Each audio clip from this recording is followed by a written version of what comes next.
లెంటులోను 30వ రోజుకు నేను మీకు స్వాగతం తెలియజేస్తున్నాను. ఈరోజు మన పాఠం ఏమిటి అంటే లివింగ్ వాటర్. దేవుని యొక్క వాక్యాన్ని మనం చదువుదాం. యోహాను సువార్త 4వ అధ్యాయము 13, 14 వచనాలు మనం ఒకసారి చదువుదాం. అందుకు యేసు, ఈ నీళ్లు త్రాగు ప్రతివాడు మరలా దప్పికొనును. నేనిచ్చు నీళ్లు త్రాగువాడెప్పుడునూ దప్పికొనుడు.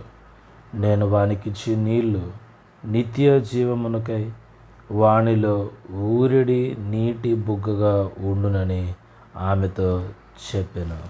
Jesus satisfies our spiritual thirst. మన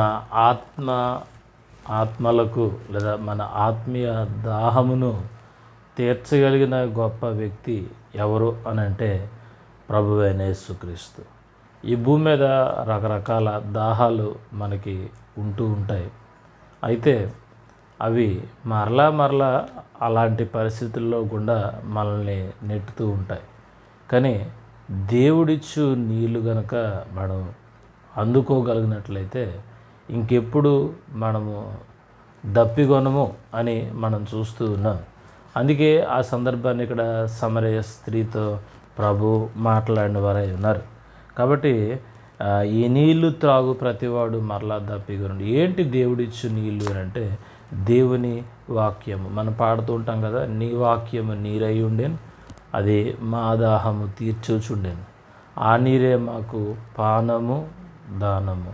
కాబట్టి ప్రియమైన వాడారా, ఈ లెంట్లో ఉన్న మనము దేవుని యొక్క దగ్గర నుండి మనం ఏమి ఆశించాలి అని అంటే వాక్యం అనే నీటిని మనము అంగీకరించినట్లయితే, దాన్ని మనం పానం చేసినట్లయితే ఇంకా ఎప్పుడు మనం దప్పికొనము. కాబట్టి ఈరోజు వ్యర్థమైన వాటి యందు లోకంలో లోకాశల వైపు మనం పోకుండా నిజమైన దేవుని ఎదుట మనం నిలబడి ఆ దేవుడిచ్చే ఆ నిజమైన ఆత్మీయమైన నీటిని మనం అందుకోగలిగినట్లయితే ఇంకెప్పుడు మనం దప్పికొనాల్సిన పని లేదు. అలాంటి స్థితి ప్రభు మీకు అనుగ్రహించును గాక. God bless you all.